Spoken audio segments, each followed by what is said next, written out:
की जरूरत नहीं है। That's it. अगर मैं जो भी कर रहा हूँ अपनी मर्जी से कर रहा हूँ। आज जो बलराज मेरे मुंह पे बोल रहा है, मैं नहीं चाहता कल को कोई ऐरा गहरा मेरी पीठ पीछे बोला है।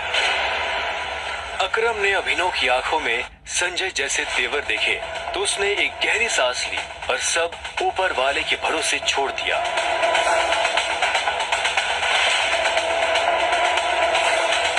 लगभग 1 घंटे के बाद बलराज अभिनव और अकरम के साथ अपनी प्राइवेट एरेना में आ गया था। ये वही एरेना थी जहाँ पर बलराज अक्सर लड़ाई किया करता था। उस बड़ी सी एरेना में उन तीनों के अलावा और कोई नहीं था। एक बार फिर सोच लो, मैं आज तक इस रिंग में हारा नहीं। तुम इस रिंग में आज तक इसलिए नहीं आ रहे हो बलराज, क्योंकि तुम्हारा सामना आज से पहले संजय के बेटे टाइगर से नहीं हुआ था। तो अकरम मियां, किस पर दाव लगाओगे? मुझ पर या इस पर? बेवकूफों जैसी बात मत करो। भला टाइगर के होते हुए किसी और पर दाव लगाया जा सकता है क्या? सोच लो, बहुत बुरी तरह बचता हूँ। दुनिया हंसेगी तुम पर। वो दिखाने लायक नहीं रहोगे। चलो फाइट शुरू करते हैं। अभिनव ने बलराज को ऊपर से नीचे तक देखा। वो देखने में भारी था और अभिनव उसके इसी भारीपन पर वार करने वाला था। दोनों के बीच लड़ाई शुरू हुई। उसने जैसे ही अभिनव पर पहला मुक्का मारा तो अभिनव एक बार को सन्न रह गया। और एक बात हमेशा याद अपनी आखिरी सांस तक लड़ना है। समझ गया ना टाइगर? ये किसको लेकर आ गए? ये हम पे राज करेगा? हाँ? मैंने कहा था ना कि कोई भी हमारे सर पे आकर बैठ जाएगा और बोलेगा कि मैं टाइगर हूं, और हम मान लेंगे? बिल्कुल नहीं। और उसका मुक्का अभिनव की नाक तोड़ता। उससे पहले ही अभिनव को होश आ गया और उसने अपना सर नीचे झुका लिया। बलराज का मुक्का खाली गया और वो पलटकर अभिनव को देखने लगा। अभिनव गंभीर था। उसे याद आ रहा था कि बचपन से ही उसके पिता संजय ने उसे लड़ना सिखाया था। बलराज को इस बार गुस्सा आया। वो फिर से तेजी से अभिनव की तरफ बढ़ा और अभिनव ने झुक करके उसके पैर पर लात मार दी। बलराज अपने आप को संभाल नहीं पाया। अरे बलराज, सरेंडर कर दो। क्यों अपना रिकॉर्ड खराब कर रहे हो? मैं बाहर किसी से नहीं कहूंगा कि तुम टाइगर से हार गए। बलराज एक के बाद एक अभिनव पर मुक्के बरसाना शुरू कर दिए। अभिनव ने अपने आप को उसके मुक्कों से बचाया।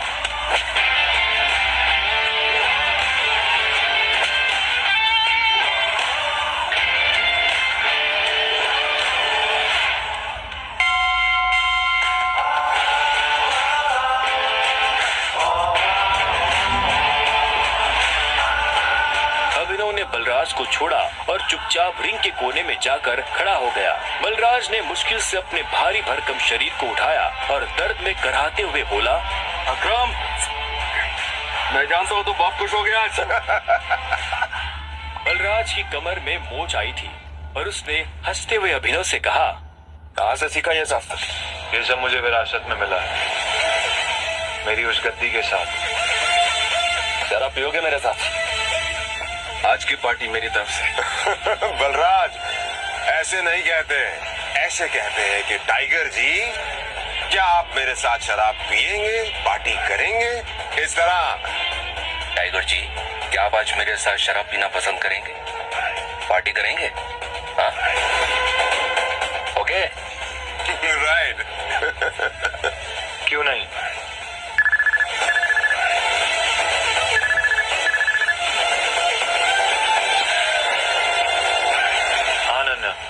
देखो, मेरे मम्मी पापा आ गए हैं। जो कुछ भी है उन्हें सब पता चल चुका है। वो तुमसे मिलना चाहते हैं तो तुम जहाँ भी हो अभी कभी घर आओ। क्या अभी? हाँ, तो इतनी हैरान होने की जरूरत नहीं है। जो किया आप उसे भुगतो। वैसे अकरम, मैं अकरम, बलराज, अभी तुम लोगों के साथ नहीं चल पाऊंगा। मुझे घर पहुंचना है। मेरे ससुराल, मेरे सास ससुराल। ससुराल? तुम्हारी शादी कब हुई? लंबी कहानी है, कभी और बताओ। सब ठीक तो है ना? हमें मोंटी को बुलाकर बता देना चाहिए कि नहीं बलराज, अभी फिलहाल इसकी असली पहचान किसी के बारे में पता नहीं चलना चाहिए, और किसी को पता नहीं चलना चाहिए कि टाइगर लौट आया है। ठीक है? मोंटी जो कर रहा है उसे करने दो। चलो मैं निकलता हूँ, और अकरम तुम्हें याद है ना मुझे वो नई नौकरी के लिए। डोंट वरी, तुम्हारा काम हो जाएगा। ये सुन अभिनव ने अकरम और बलराज से हाथ मिलाया और वो बाहर आ गया। उसने अपने जाने के लिए एक कैब बुक कर ली थी। टाइगर, ये लो,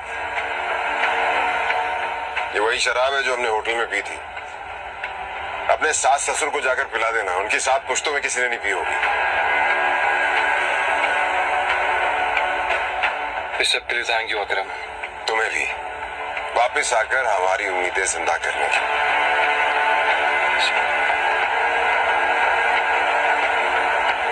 अब आजा कि अंदर रिंग में ही रहेगा। कुछ देर के बाद गाड़ी अनन्या के घर के बाहर आकर रुकी। अभिनव नीचे उतरा और गहरी सांसें लेते हुए घर के अंदर पहुंच गया।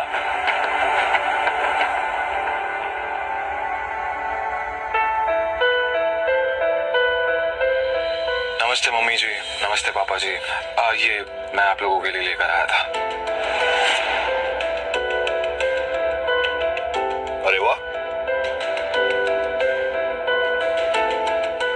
क्या बात है, बहुत एक्सपेंसिव है यार।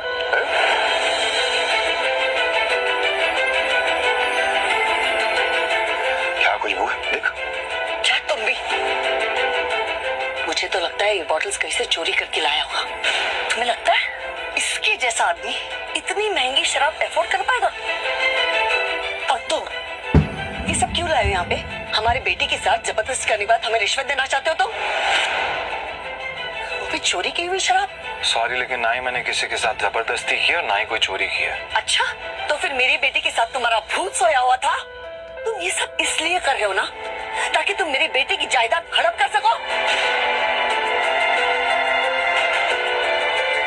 तुमने कहा तुम और कहा मेरी बेटी। अभिनव को ऐसा लगा जैसे उसके सीने में किसी ने छुरा घोंप दिया हो। कोई भी उसकी बात सुनने को राजी ही नहीं था। हाँ, ये बात ठीक है कि वो अनन्या के साथ एक बिस्तर पर सोया था, लेकिन उसने ये सब जानबूझकर नहीं किया था। उसे खुद नहीं पता था कि वो अनन्या के कमरे में कैसे पहुंच गया। अगर उसे पहले से ये सब पता होता तो वो कभी ऐसा नहीं करता। पर आखिर में अभिनव ने कोई सफाई नहीं दी। उसे पता था कि कोई फायदा नहीं होगा।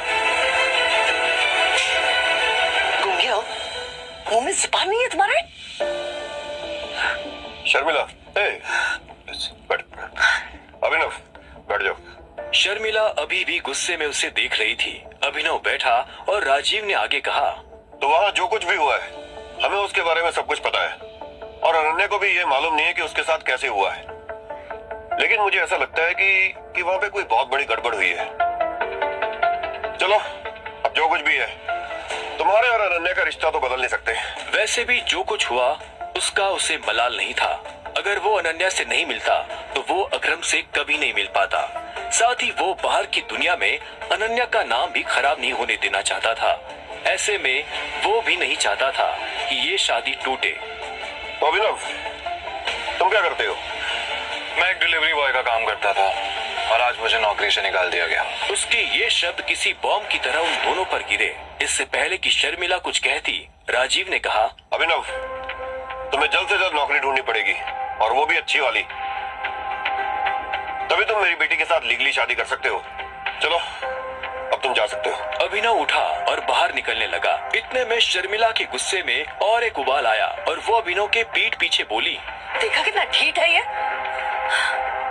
ओवर कॉन्फिडेंस तो देखो इसका।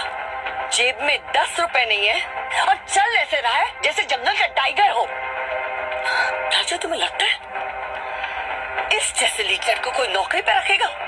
रखेगा नहीं, रखेंगे। मेरे लिए काम की कमी नहीं है। सुना तुमने? राजीव भी अभिनव की बात सुन हैरान हो गया। इतने में अभिनव शर्मिला के पास आया और बोला, अगर मुझे एक अच्छी नौकरी मिल गई तो क्या आप मुझे ये साबित करने का मौका देंगी कि मैं अनन्या से शादी करने के लायक हूँ? सी, बड़ा कॉन्फिडेंस है। वो भाड़ में जाए ऐसा कॉन्फिडेंस। और तुम, नौकरी का मतलब ये नहीं है कि कल के तुम किसी पार्किंग लॉट में जाके बैठो और लोगों की गाड़ियों की रसीद पढ़ो। मेरा मतलब है नौकरी जैसी नौकरी, असली नौकरी, सही वाली नौकरी। और अगर कल तक तुम्हें ऐसी नौकरी मिल जाती है ना, तो तुमने जो कुछ भी अभी कहा उसके बारे में एक बार सोच सकती हो। शर्मिला से ये सुनते ही अभिनव के चेहरे पर बड़ी सी मुस्कान आ गई। शर्मिला को नहीं पता था कि अभिनव कौन है और उसके पीछे किसका हाथ है। उसने मुस्कुराते हुए हाँ में सिर हिलाया और घर के अंदर जाने लगा। रात बहुत हो चुकी थी और उसे पता था कि इस वक्त वो अपने घर नहीं जा सकता था। उसने सोचा था कि वो अनन्या के कमरे में जाकर सो जाएगा। वैसे भी अब दोनों पति पत्नी थे। ऐसे में अभिनव जैसे तैसे उस बड़े से घर में अनन्या के कमरे के बाहर पहुंच चुका था। क्या है? रात बहुत हो गई, मैं अपने घर नहीं जा सकता, मुझे सोने के लिए जगह चाहिए। तो क्या, तुमने मुझे अपने मम्मी पापा से मिलने के लिए बुलाया था ना, तो तुम ही जगह दो सोने की। ओ हेलो, तुम्हें क्या लगता है मैं फिर से तुम्हें अपने कमरे में आने दूंगी? तो मैं और कहाँ जाऊंगा? मुझे नहीं पता, जो करना करो, बट पैरेट वरना मैं तोड़ दूंगी। अभिनव पहले तो नहीं डरा, पर जब दरवाजा उसके पैर को छूने ही वाला था कि उसने अपना पैर पीछे खींच लिया। अनन्या ने दरवाजा बंद किया और दूसरी तरफ से चिल्लाते हुए बोली, नौकरों की जगह ना मालिकों के कमरों में नहीं, घरों के स्टोर रूम्स में होती है। ये सुनते ही अभिनव को बुरा लगा, पर वो कर भी क्या सकता था। उसने बस बंद दरवाजे को देखा और हताशा से अपना सिर हिलाने लगा। अब आगे क्या होने वाला था? कहाँ सोने वाला था अभिनव? और क्या उसे इस घर में कभी इज्जत मिल पाएगी? और क्या होगा जब अनन्या के घर वालों को अभिनव की असली पहचान के बारे में पता चलेगा? जानने के लिए सुनते रहिए the return of tiger pocket FM पर।